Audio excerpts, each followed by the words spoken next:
সুধী দর্শক মণ্ডলী, আসসালামু আলাইকুম ওরহমতুল্লাহি ওয়া বারাকাতুহু। মুহাম্মদ মুস্তাফা সাল্লাল্লাহু আলাইহি ওয়াসাল্লাম এই পৃথিবীর জন্য আদর্শ এবং তার জীবনের প্রতিটি মুহূর্ত আমাদের জন্য অনুকরণীয় এবং অনুসরণীয়।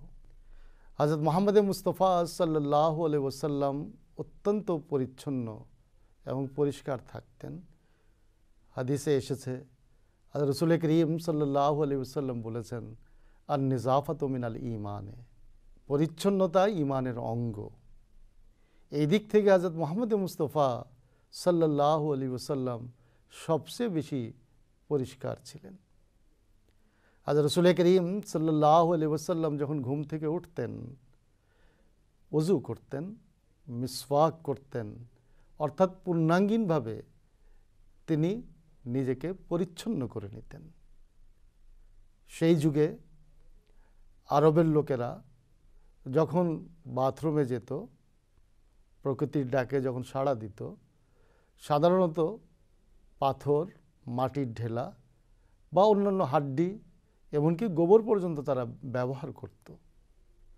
হযরত মুহাম্মদ আরবি সাল্লাল্লাহু আলাইহি ওয়াসাল্লাম বলেছেন, তোমরা হাড্ডি দিয়ে ইস্তেঞ্জা করো না, গোবর দিয়েও ইস্তেঞ্জা করো না।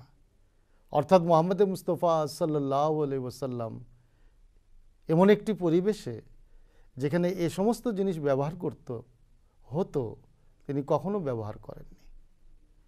বরং তিনি যেখানে পানি পেতেন না সেখানে তিনি কখনো মাটি ব্যবহার করেছেন। কিন্তু অধিকাংশ সময়ে হাদিসের রওয়ায়াত থেকে জানা যায় যে হুজুর সাল্লাল্লাহু আলাইহি ওয়াসাল্লাম পানি ব্যবহার করতেন। হযরত মুহাম্মদ মুস্তাফা সাল্লাল্লাহু আলাইহি ওয়াসাল্লাম দিনে 5 বার ওযু করতেন। এবং আমরা জানি, যদি কেউ প্রকৃত অর্থে ওযু করে তাহলে তার দেহের অর্থাৎ উপরিভাগে কোনো ধরনের ময়লা তার দেহে থাকতে পারে না। হযরত মুহাম্মদ মুস্তাফা সাল্লাল্লাহু আলাইহি ওয়াসাল্লাম বলেছেন, তোমরা সপ্তাহে কমসে কম ন্যূনতম 2 বার গোসল করো। আরবে সেই সময় পানির অনেক অভাব ছিল এবং প্রতি সপ্তাহে 2 বার গোসল করা এটা সম্ভব ছিল না। কিন্তু রাসূল করিম সাল্লাল্লাহু আলাইহি ওয়াসাল্লাম 2 বারের অধিক গোসল করেছেন। চিকিৎসা শাস্ত্রে বলা হয় যে বহু রোগের উৎপত্তি স্থল এই মুখ এবং এই দাঁত।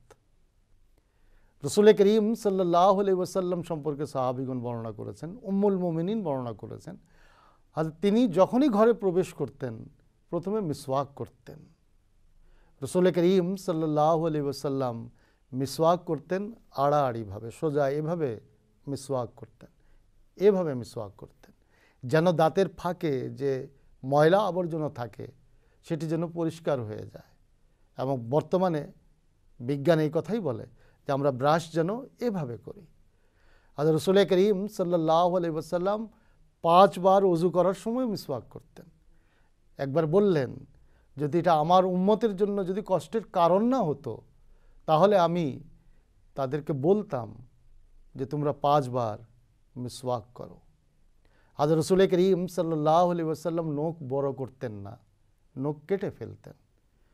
অনুরূপভাবে অপ্রয়োজনীয় চুলগুলিকে নিয়মিত কাটতেন এবং মাথার চুলও বেশি লম্বা করতেন না।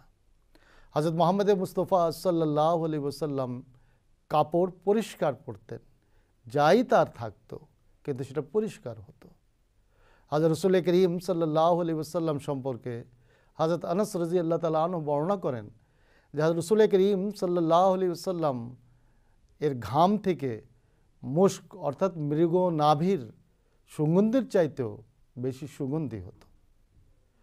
হযরত রাসূল করিম সাল্লাল্লাহু আলাইহি ওয়াসাল্লাম খুব উত্তম ধরনের সুগন্ধি ব্যবহার করতেন এবং রাসূল করিম সাল্লাল্লাহু আলাইহি ওয়াসাল্লামের সুগন্ধি শুঁঘেও অনেকে চিনে নিত যে হযরত মুহাম্মদ মুস্তাফা সাল্লাল্লাহু আলাইহি ওয়াসাল্লাম আসছেন বা এখান থেকে গেছেন। মোট কথা, হযরত রাসূল করিম সাল্লাল্লাহু আলাইহি ওয়াসাল্লাম অত্যন্ত পরিষ্কার এবং পরিচ্ছন্ন থাকতেন। হাদিস থেকে জানা যায় যে হযরত রাসূল করিম সাল্লাল্লাহু আলাইহি ওয়াসাল্লাম চামড়ার মোজা ব্যবহার করেছেন এবং অনুরূপভাবে রাসূল করিম সাল্লাল্লাহু আলাইহি ওয়াসাল্লাম সেই যুগে প্রচলিত জুতা, চামড়ার জুতা যেটা 2 ফিতার হতো, এ ধরনের জুতা রসুল করিম সাল্লাল্লাহু আলাইহি ওয়াসাল্লাম ব্যবহার করেছেন। আজ রসুল করিম সাল্লাল্লাহু আলাইহি ওয়াসাল্লামের পোশাকের মধ্যে আল্লাহ রসুল সাল্লাল্লাহু আলাইহি ওয়াসাল্লাম সেই যুগের প্রচলিত লেবাস অর্থাৎ দুটি চাদর, নিচে একটি তেহবন্দ এবং উপরে চাদর পরিধান করতেন। হাদিস থেকে জানা যায় যে রসুল করিম সাল্লাল্লাহু আলাইহি ওয়াসাল্লাম ফুল হাতা জুব্বাও পড়েছেন এবং হাত কাটা জুব্বাও রসুল করিম সাল্লাল্লাহু আলাইহি ওয়াসাল্লাম পড়েছেন। রসুল করিম সাল্লাল্লাহু আলাইহি ওয়াসাল্লাম সাদা রং বেশি পছন্দ করতেন এবং সাদা রঙের পোশাক পরতেন। হাদিস থেকে জানা যায় যে রসুল করিম সাল্লাল্লাহু আলাইহি ওয়াসাল্লাম লাল রঙের, সবুজ রঙের এবং জাফরানি রঙের পোশাকও পরিধান করেছেন। রসুল করিম সাল্লাল্লাহু আলাইহি ওয়াসাল্লাম সেই যুগে আরবে প্রচলিত টুপিও পরিধান করেছেন, কিন্তু জুম্মার দিন রসুল করিম সাল্লাল্লাহু আলাইহি ওয়াসাল্লাম পাগড়ি পরতেন।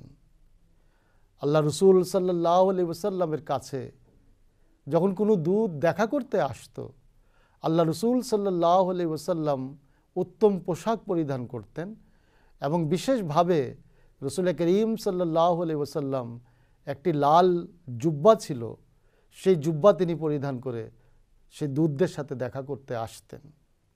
আর রসুল করিম সাল্লাল্লাহু আলাইহি ওয়াসাল্লাম একটি রূপার আংটি পরতেন এবং সেই আংটিতে মুহাম্মদ রাসূলুল্লাহ সাল্লাল্লাহু আলাইহি ওয়াসাল্লাম লেখা ছিল এবং সেই যুগে যেহেতু দুনিয়াতে এটা প্রচলিত ছিল, যার পক্ষ থেকে যদি কোনো পত্র দেয়া হয় তাহলে তার উপরে যেন একটি সিল বা মোহর থাকে।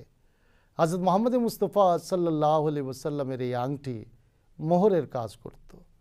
প্রথমে রসুল করিম সাল্লাল্লাহু আলাইহি ওয়াসাল্লাম এই আংটিটি তার ডান হাতে পরতেন, পরবর্তীতে হযরত রসুল করিম সাল্লাল্লাহু আলাইহি ওয়াসাল্লাম এই আংটি বাম হাতে পড়েছেন। হযরত রসুল করিম সাল্লাল্লাহু আলাইহি ওয়াসাল্লাম যখন ওযু করতেন তখন এই আংটিটি ঘুরিয়ে আংটির নিচের অংশ পরিষ্কার করতেন এবং তিনি যখন বাথরুমে যেতেন, প্রকৃতির ডাকে সাড়া দিতে যেতেন, তিনি আংটি খুলে রেখে যেতেন। হযরত মুহাম্মদ মুস্তাফা সাল্লাল্লাহু আলাইহি ওয়াসাল্লাম হাতে একটি খেজুরের ছড়ি ব্যবহার করতেন। রসুল করিম সাল্লাল্লাহু আলাইহি ওয়াসাল্লামের পোশাক অত্যন্ত সাদামাটা হতো, মোটা কাপড়ের পোশাক পরতেন। রসুল করিম সাল্লাল্লাহু আলাইহি ওয়াসাল্লাম যখন কোনো নতুন কাপড় পরতেন 2 রাকাত নফল আদা করতেন, আল্লাহর কৃতজ্ঞতা প্রকাশ করতেন এবং পুরনো কাপড়টি কোনো যার প্রয়োজন রয়েছে তাকে দিয়ে দিতেন।